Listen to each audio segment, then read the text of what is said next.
Today, we've got a bumper upload with lots of news from the world of the Avengers. Now that the waters have started to clear and people have come around to the fact that the hero challenge cards are actually quite good and excellent value for money, we can actually now look forward to the imminent release of the game. On that, today, we've got tons of beta stats, 2 character design insights from the devs, plus all the details from the brand new blog update surrounding weekly gameplay rituals. If you've clicked on this video, you're in the right place for all the latest Avengers game news, guides and more. So do yourself a favour, click subscribe, give this a rating down below and let's get into it. Before we get into it though, we had sad news yesterday that Chadwick Boseman, the actor famous for his excellent representation of the Black Panther in the recent MCU films, sadly passed away after a long battle with colon cancer. It turns out that he made countless appearances for charities and events, as well as continuing to film, including the Avengers ones, whilst undergoing treatment for and battling the disease. A true hero was lost, and our thoughts and prayers go out to his family and friends. Okay, so yesterday was a busy day for Avengers news, as they really ramped up the hype train as it sets its sight on release. As you may know, there was a 3-week beta period recently, and yesterday's blog covered a lot of the feedback and fixes they are implementing as a result of the beta playthroughs on all platforms. One of the big things though was the infographic they released, which goes to show how immensely popular this game is going to be, especially over its initial launch period. There is some absolutely incredible stats, starting off with over 6 million players who played some part of the beta. That is a staggering number to be honest, and if they get anywhere near that in terms of consistent concurrent players upon its release, then the sky is the limit. And with that, a total of 27 million hours were played too.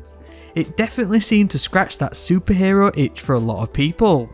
We've also got some quirky stats in how many abilities were used per hero and how many energy was generated by Iron Man's arc reactor. I'll leave a link to this full blog post and infographic below.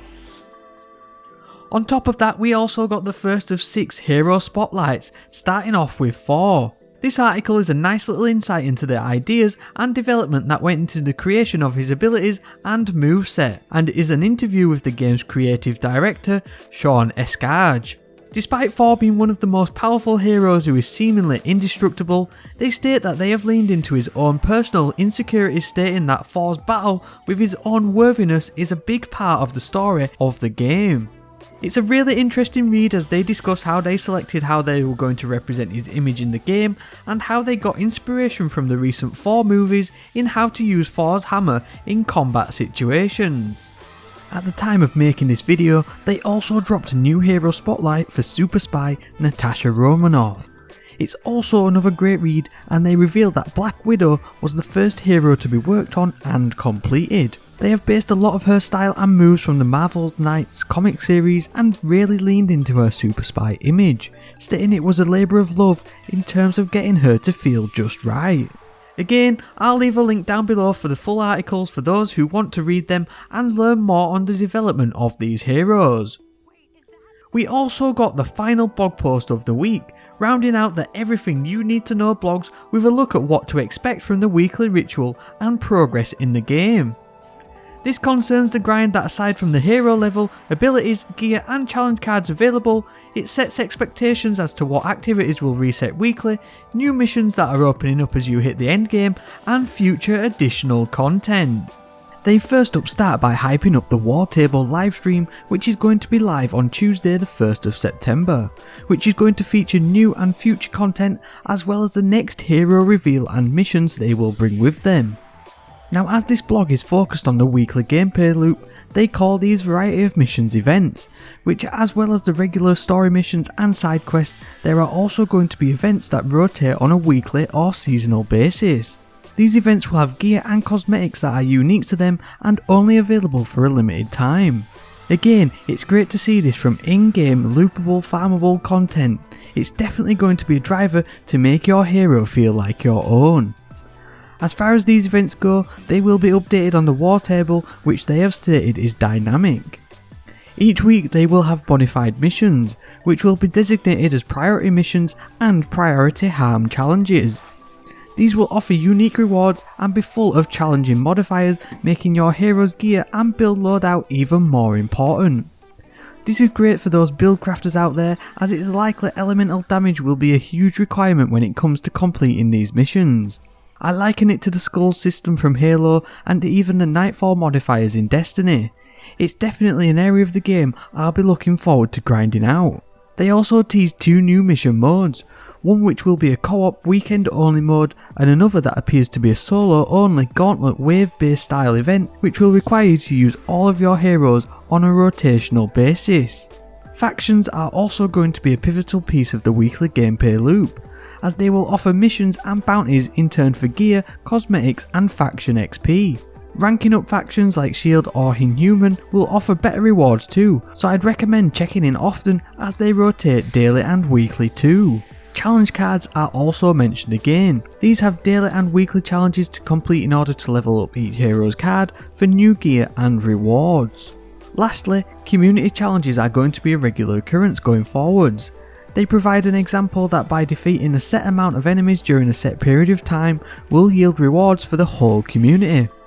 These do seem par for the course, but it's a neat idea nonetheless. Vendors and the marketplace will be rotating daily and weekly depending on items in stock too.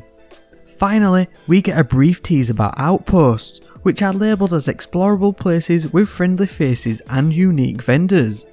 I expect these to also update and rotate periodically in the various regions in the game, so stay tuned for more information on them.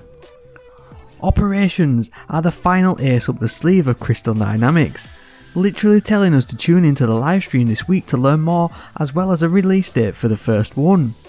These are the potentially raid style endgame content players have been theorising about for some time. If that's the case, then max level heroes with various builds are going to be a must, making all the above gameplay loops even more important in building Earth's mightiest heroes. So it's not long now until release, with just over 24 hours until the deluxe edition pre-order players get access at the time of making this video. Pre-download is now also live for that too. It's a 45GB download, so make sure you've got room, but you won't be able to play until the rolling midnight launch in your region. But remember, you'll also need to download the 18GB day 1 patch at launch to play the game too. Let me know in the comments what you think about these mission updates and the potential weekly gameplay loop. If you're new around here, please consider subscribing. We've got lots of new Avengers content coming up, so be sure to not miss a moment. If you've enjoyed this video, a rating down below will always help me out. On that, and as always, thank you very much for watching, and I hope to see you next time.